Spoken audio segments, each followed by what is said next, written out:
नमस्कार, आप देख रहे हैं द न्यूज, आपके साथ मैं सृष्टि मिश्रा। अब ये वक्त हो चुका है चुनावी रिजल्ट का और देखिए लगातार वोटों की काउंटिंग जारी है। बात करें 5 राज्यों में विधानसभा चुनाव हुए, वहां सबसे ज्यादा नजर जिसकी टिकी वो है राजस्थान, उसके बाद मध्य प्रदेश। और देखिए राजस्थान में नतीजे बिल्कुल चौंका देने वाले, जैसा बीजेपी ने यह दावा किया था। कल तक बीजेपी के दिग्गज नेताओं ने कहा कि हम जीत कर आएंगे और बहुमत का आंकड़ा पार करेंगे। बता दें आपको, राजस्थान से सबसे चौंका देने वाली खबर, बीजेपी ने 100 सीटों का आंकड़ा पार कर लिया। ब्रेकिंग न्यूज इस वक्त की, जहां 199 विधानसभा सीटों पर यह लड़ाई हुई थी। एक प्रत्याशी कांग्रेस की जिनकी मृत्यु हो गई थी, उसकी वजह से सीट 200 से घटकर 199 हो गए थे। और सबसे अहम बात, तिजारा से बाबा बालक नाथ जो कि महंत है, जिनके वजह से राजस्थान का पासा पलटा और उन्हें सीएम फेस भी देखा गया।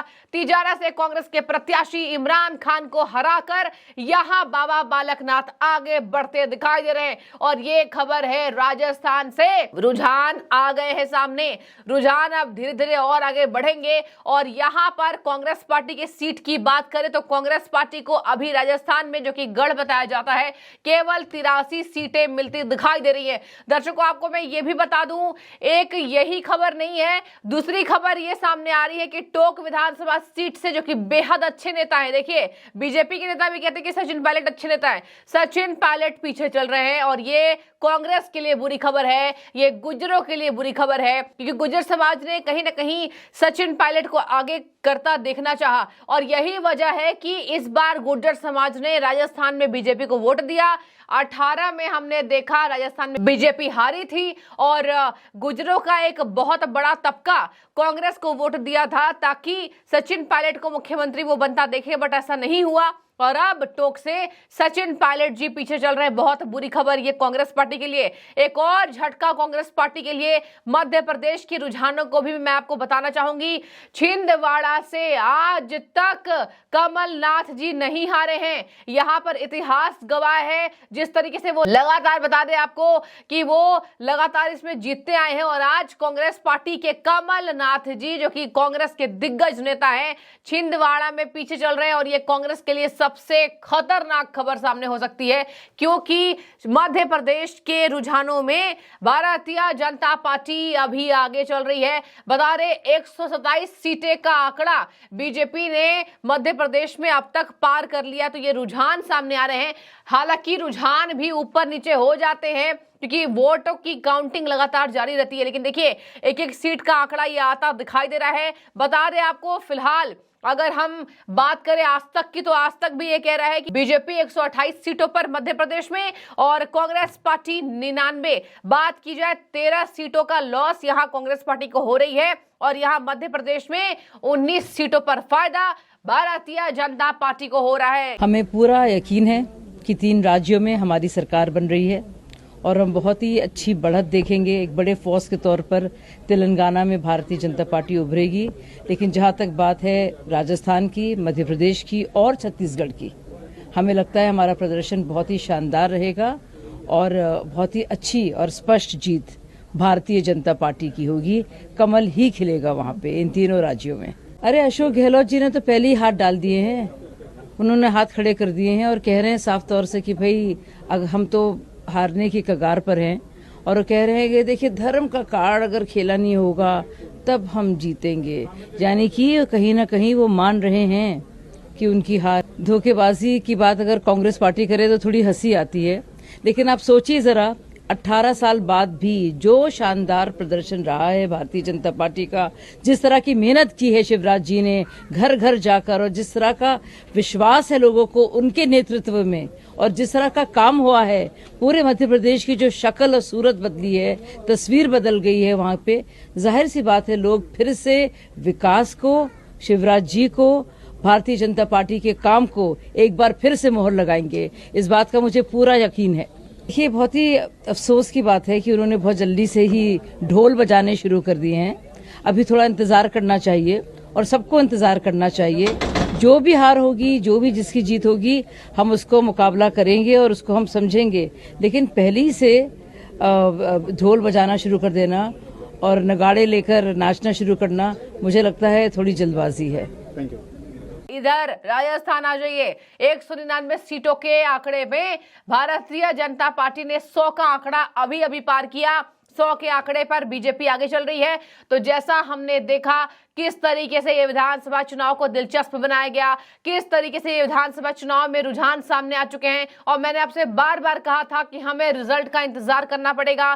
किस तरीके से कल सभी नेताओं ने दावे किए, ना कांग्रेस पीछे ना बीजेपी पीछे, लेकिन तिजारा में बाबा बालकनाथ ने ये बिल्कुल पासा पलट कर रख दिया है। और इसी के साथ यहां पर नरेंद्र मोदी के नेतृत्व में बीजेपी राजस्थान में आगे बढ़ती दिखाई दे रही है, जैसा कि कल राजेंद्र राठौर ने कहा था। इसके साथ मैं आपको बता दूं, वर्धन सिंह राठौर जो कि जयपुर के ग्रामीण विधानसभा सीट से हैं, उनके बारे में बता दी जाए तो राज्यवर्धन सिंह राठौर भी यहां अपने सीट से रुझानों में आगे चलते दिखाई दे रहे हैं। तो राज्यवर्धन राठौर आगे हैं, बीजेपी की वसुंधरा राजे आगे चल रही हैं। सरदारपुरा से अशोक गहलोत के लिए खुशखबरी, अशोक गहलोत आगे चलते दिखाई दे रहे हैं। लेकिन यहां कांग्रेस को सबसे बड़ा झटका मध्य प्रदेश में लगा। छिंदवाड़ा में कमलनाथ जी पीछे चल रहे हैं, जो कि आज तक अपने सीट कभी नहीं हारे हैं। देखिए, ये बात चली आ रही है, ये ऐसी बात नहीं कि हाल फिलहाल में कमलनाथ जी कभी हारे हो। कमलनाथ जी एक ऐसे नेता है जो कि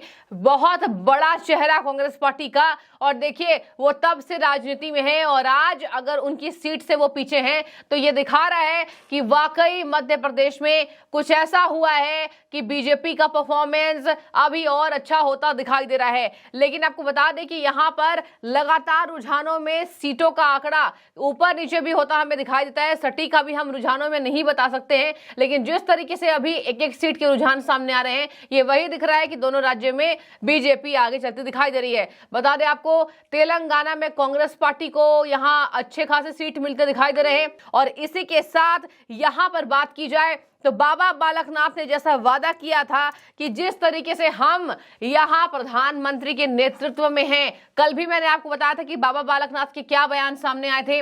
बाबा बालकनाथ ने कहा था हम सभी प्रदेश में अपनी जीत हासिल करेंगे, और अगर जहां हम जीत हासिल नहीं भी करेंगे तो वहां हम और मेहनत करेंगे। प्रधानमंत्री के नेतृत्व की वजह से कम हम चुनाव लड़ रहे हैं। तो देखिए, ये बहुत बड़ा शुक्राना उन्होंने प्रधानमंत्री का अदा किया था और कह दिया था कि किस तरीके से यहां पर प्रधानमंत्री के नेतृत्व में प्रदेशों में भारतीय जनता पार्टी की जीत हो रही है। बता दें आपको, वीवीआईपी सीटों पर कौन आगे पीछे एक बार नजर डाल लेते हैं। अशोक गहलोत सरदारपुरा सीट से आगे, वसुंधरा राजे झालरा पाटिल सीट से आगे, बालकनाथ योगी तिजारा से आगे, राज्यवर्धन सिंह राठौर झोटवाड़ा सीट से आगे, और सचिन पायलट के लिए बुरी खबर, टोंक से वो पीछे चल रहे हैं। सचिन पायलट के लिए एक बुरी खबर यही है क्योंकि सचिन पायलट ने भी दावा किया था इस बार वो टोंक से जीतेंगे, और इसी के साथ एक बड़े चेहरे हैं, गुज्जर का बड़ा चेहरा है, गुज्जरों का वोट बैंक है। और इसी के साथ मैं आपको बता दूं, सचिन पायलट और अशोक गहलोत के बीच हमने देखा अंतर कला भी चरम सीमा पर रही। सचिन पायलट ने कहा भी था कि मुझे कोई प्रॉब्लम नहीं है, मैं हमेशा कांग्रेस के लिए लड़ता दिखाई दूंगा। तो देखिए, यहाँ पर निष्पक्षता से सचिन पायलट ने चुनाव लड़ा, और हम भी ये बात मानते हैं कि सचिन पायलट एक ऑनेस्ट नेता है, एक सच्चे नेता है, और टोंक से फिलहाल लेकिन वो पीछे चल रहे हैं। देखने वाली बात होगी कि टोंक के बाद अब रुझानों में क्या होता है, और किस तरीके से यहाँ पर छिंदवाड़ा में अगर मध्य प्रदेश में अगर कमलनाथ हारते हैं तो पूरे कांग्रेस लॉबी पर इस पर क्या असर होगा। फिलहाल तो अगर बात की जाए कांग्रेस के प्रवक्ताओं से, जो बड़े बड़े चैनल्स में डिबेट्स में बैठे हैं, यहां पर कहा जा रहा है उन्हें, वो कह रहे हैं कि अभी इंतजार करना है, अभी हम हड़बड़ी में नहीं हैं। अगर हम राजस्थान में पीछे भी चल रहे हैं तो हम अंतिम तक आगे हो जाएंगे। और इधर बीजेपी कह रही है कि बीजेपी ने कहा था कि हम सीटों पर बहुमत का आंकड़ा पार करेंगे, तो 100 का आंकड़ा बीजेपी ने पार कर लिया है। बेहद दिलचस्प ये चुनाव, और ये 2023 है, 24 में लोकसभा चुनाव, और ये सेमीफाइनल का कुछ असर फाइनल में पड़ता आपको दिखाई देगा। लेकिन अगर राजस्थान में बीजेपी जीतती है और अगर मध्य प्रदेश में बीजेपी जीतती है तो समझ जाइए जीत का जश्न अब मनाने के लिए बीजेपी पार्टी तैयार होती नजर आ रही है। लेकिन इसके बावजूद भी आपको बता दें, यहां पर अभी इंतजार और करना होगा। देखिए, वोटों की काउंटिंग 2 घंटे पहले से शुरू हो चुकी है और वोटों की काउंटिंग ताबड़तोड़ जारी है। लगातार एक्सपर्ट्स अपनी नजर बनाए रखे हैं। देखने वाली बात होगी कि राजस्थान में आखिर क्या वाकई जादुई आंकड़ा बीजेपी पार करती दिखाई देगी। तो बने रहिए द न्यूज के साथ, और हमेशा ही द न्यूज को देखने के लिए आपका दिल से शुक्रिया।